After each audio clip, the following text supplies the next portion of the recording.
4 ไม้ติดซะเนาะถ้าว่าบ่พลาดฮอด4 ไม้หรือว่า5 ไม้นี่จังได๋เฮาก็มีกำไรเนาะเด้อทุกคนเด้อเบิ่งเอาเป็นกรณีศึกษาก่อนเด้อทุกคนเด้ออย่าฟ้าวออกตามพ้อยเนาะเพราะว่า TRX นี่ค่อยการันตีได้เลยว่าความสวิงมันนี่อันดับ1เนาะอยู่ในแพลตฟอร์มของ BX Trade เด้อทุกคนเด้อเนาะ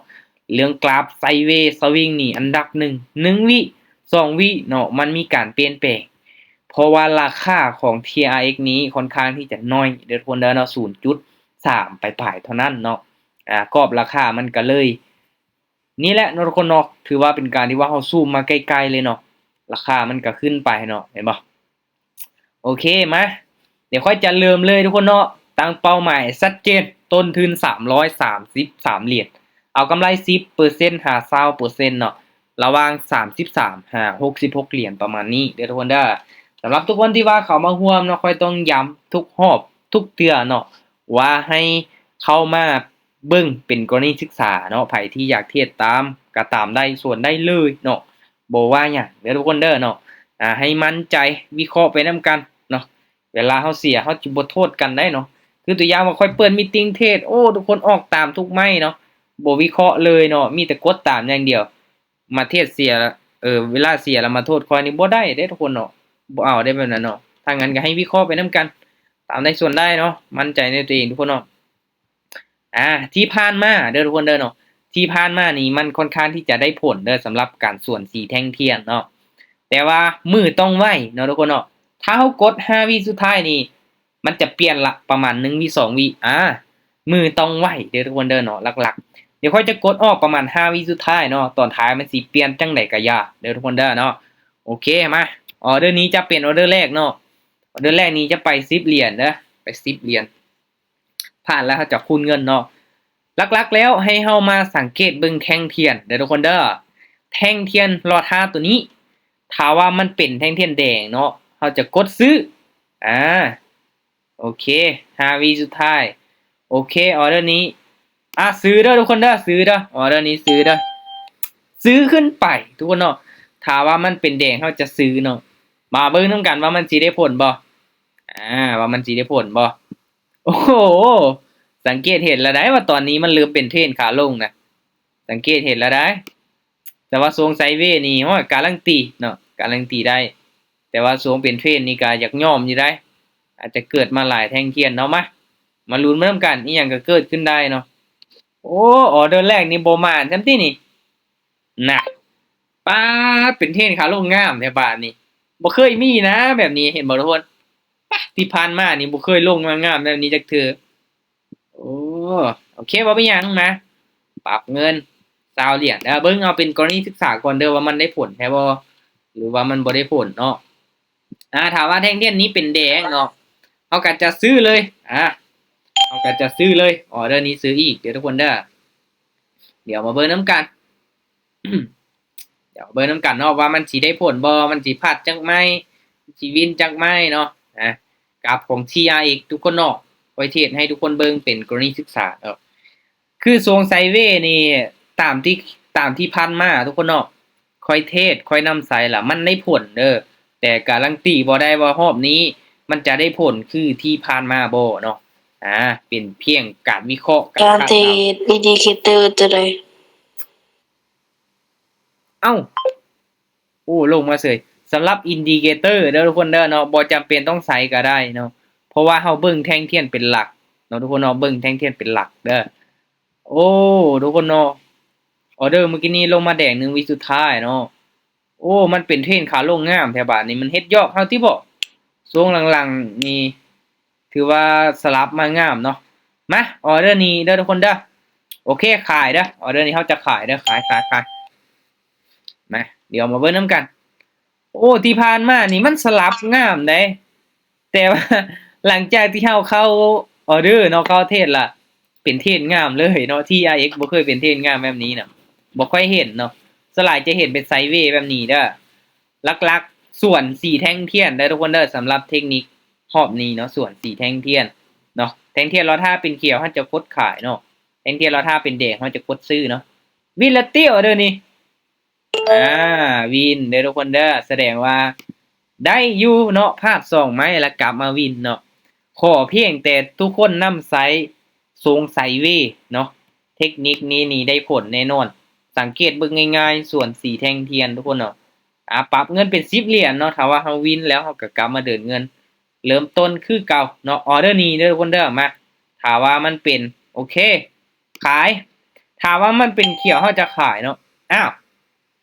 บ่ได้ติจังซี่เนาะเห็นบ่มันลงมาแดงวีสุดท้ายเนาะโอ้ยเห็นว่าก็ได้เฮ็ดกันคักโพดเดี๋ยวมาเบิ่งนำกันเด้อเดี๋ยวมาเบิ่งนำกันนี่แหละเนาะมือต้องไวเนาะสำหรับ TRX แล้ว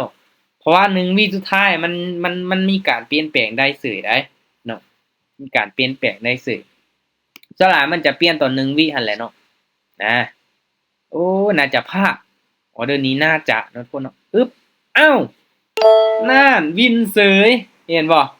นี่แหละการที่สวิงอันดับ1เนาะทุกคนเนาะอันดับ1ในแพลตฟอร์มของ BX Trade เนาะถามว่าคนที่เทรดมีกำไรบ่กะมีเนาะคนที่จับจุดได้มีหลายเด้อทุกคนเด้อเนาะแต่หลักๆแล้วอยู่ที่การฝึกฝนของคนคนนั้น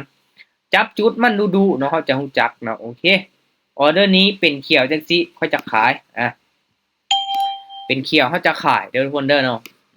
เป็นเขียวเขาจะขายส่วนสีแท่งเทียนมาสั้นๆเนาะง่ายๆเลยเนาะมาเบิ่งน้ำกัน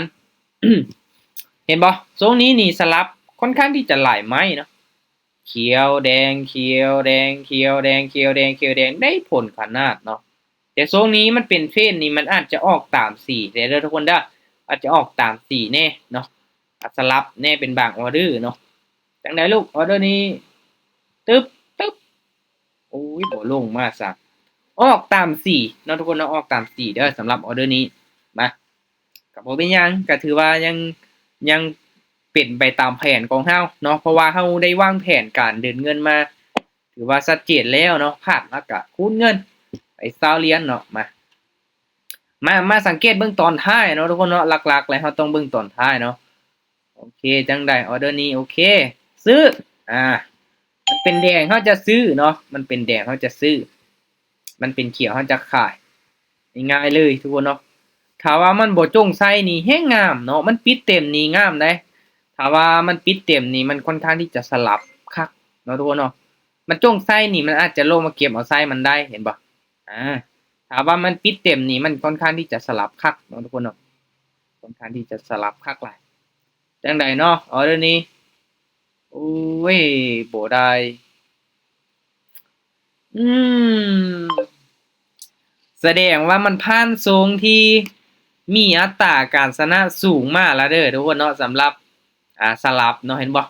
ทรงนี้มันสลับมางามเนาะแต่ว่าทรงนี้มันเริ่มที่จะบ่สลับแล้วเนาะโอเคปรับเงินไปต่ออีกมา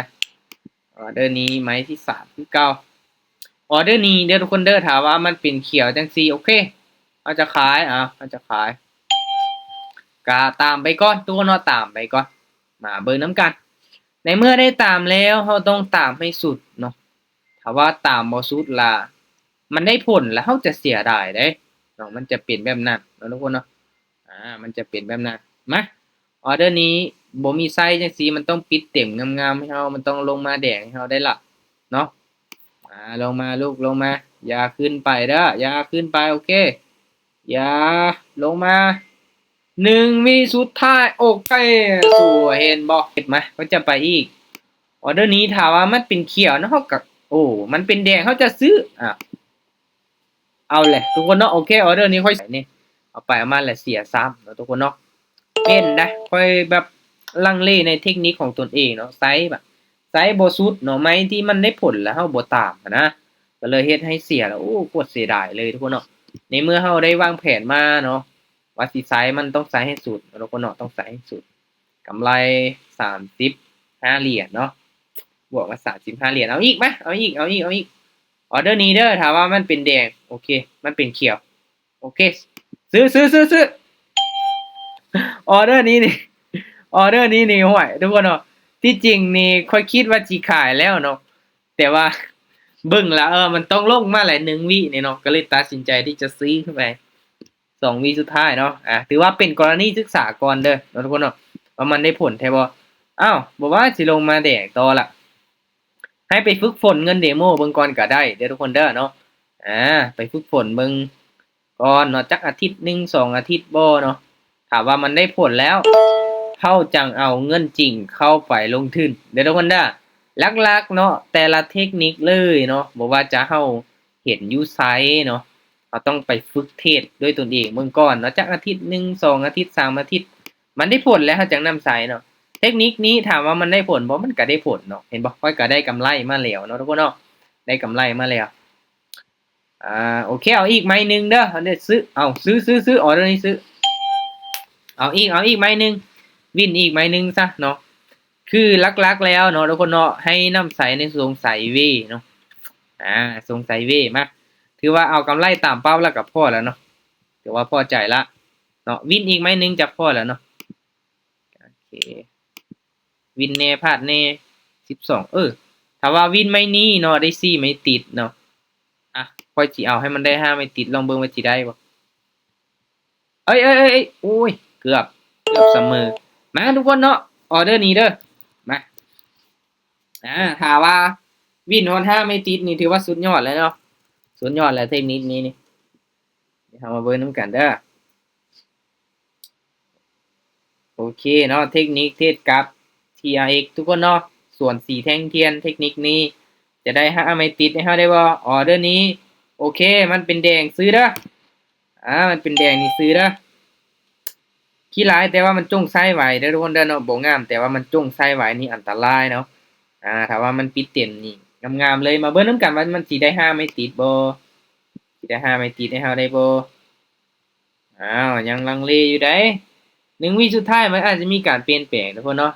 เทคนิคเทรดกับ TRX เนาะเหรียญที่ว่าสวิงอันดับ1ในแพลตฟอร์มของ VX Trade มาลุ้นเบอร์นำกันตอนนี้5วิสุดท้ายโอเคนับถอยหลังโอเคสวย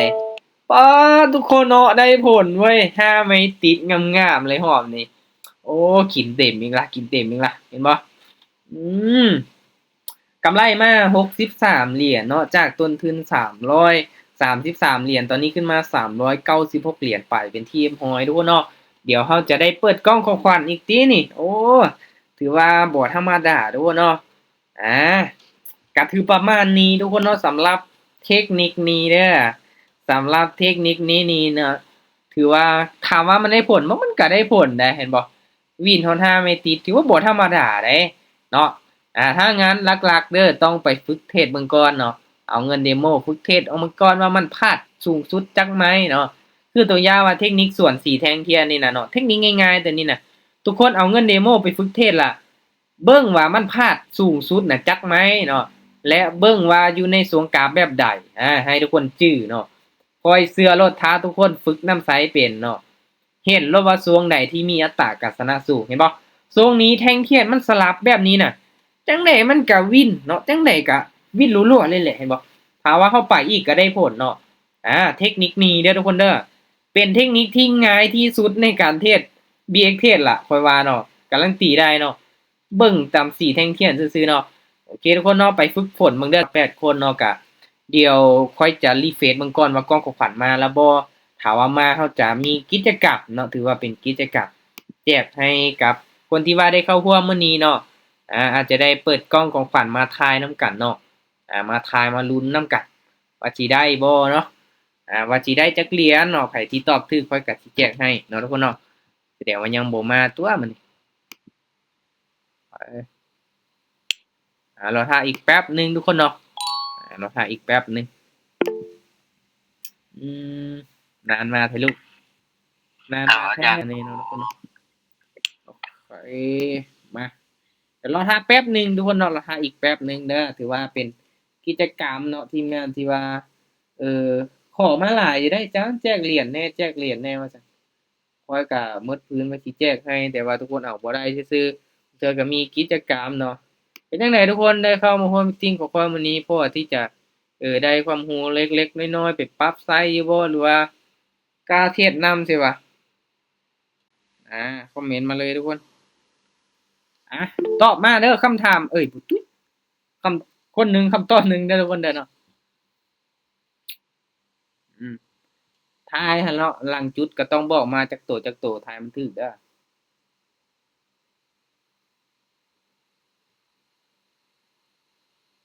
เค เล่นมีแต่อาจารย์มวย อยู่แซดเด้อทุกคนเด้อเนาะมันจะมีบอลให้ทุกคนแซดอยู่โอเคตอบมาทุกคนตอบมาโอเคคนหนึงคำตอบเนาะไผสิมาดเด้อตอบถูกว่า50เหรียญเปิดมาได้50เหรียญนี่ดีกะข้อยก็จำเป็นต้องได้แจ้งให้เนาะ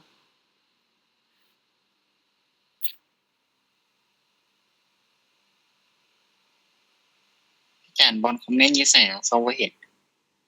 แม่นบ่แนะนำให้แน่ทุกคน มี มันสิมี3ขีดแล้วแต่เข้าไป 3ขีดเนาะ3เม็ดโอเคตอบใกล้เคียงกันเนาะโอเคมาพร้อมแล้วบ่ทุกคนพิมพ์มาหมดแล้วบ่พิมพ์มาหมดแล้วบ่น่าจะเบิดทุกคนแล้วติเนาะโอเค30เหรียญจ้ะ ขอให้ถือได้เท่าเท่านี้ เปิดไปมาไปจะเป็นผู้โชคดีมานับถอยหลังนํกันเลยเด้อทุกคนเด้อนับถอยหลังกันเลยไป5 4 3 2 1ปึ๊บ12.71ทุกคนเนาะโอ้ได้หลายรอบนี้เนาะได้หลายได้เดี๋ยวเบิ่งคำตอบคนที่ตอบถูกปึ๊บ โอ้ยคิดว่าสิได้อ่ะ 12.15โอ้เกือบ12.45โอ้กะหันบ่ตอบบ่ถูกเลยโอเคทุกคนเนาะสำหรับรอบนี้ขอบใจทุกคนที่เข้าร่วมฝากเอาคนเดียว เสียหั่นแหละเนาะคือคือเราเห็นเนาะบางช่วงเราก็เทศลบแหน่บางช่วงเราก็เทศวินแหน่มันปะปนกันไปเนาะฝ่ายที่เข้าใจผิดว่าการเทศมันจะมีกับได้นะห้วยบ่แม่นเด้อทุกคนเด้อเนาะหลักๆแล้วเบิ่งกันที่ระยะยาวเนาะบางเทื่อรอบนี้เสียเนาะรอบต่อไปเขาก็บวกกลับมาแล้วเนาะหลักๆแล้วการลงทุนเราต้องเบิ่งเป็นระยะยาวเนาะทุกคนเนาะให้ทุกคนศึกษาเนาะบ่มีไผดอกที่ว่าสิเทศได้ทุกมื้อน่ะเนาะขนาดข้อ A ยังมีมือลบมือได้ปะปนกันไปเนาะถ้างั้นก็ หลักๆแล้วเราต้องศึกษาเนาะลบกับลบย้อนยากให้รู้สาเหตุเนาะสำหรับมื้อนี้ขอบใจทุกคนที่เข้าร่วมเด้อเอาไว้เป็นมื้อ วันนั้นน้องเทศนำอ้ายมาหยังว่าน้องเสียตังค์ละ10เหรียญบ่วินจักไม้เลย ก็แน่นอนทุกคนเนาะคือว่าเนาะแต่ละคนเนาะก็มีพลาดแน่ผิดแน่ปะปนกันไปเฮาก็เอาเป็นบทเรียนตัวใดพลาดแล้วก็เนาะโอเคเป็นมื้อหน้าเด้อทุกคนเด้อเดี๋ยวค่อยจะแจ้งลงไปว่าค่อยจะเปิดมีตติงเทศอีกมื้อใดให้ทุกคนติดตามในช่องของค่อยหรือว่าในกลุ่มผมเด้อโอเคขอบใจทุกคนที่เข้าร่วมเด้อบ๊ายบายทุกคนบ๊ายบาย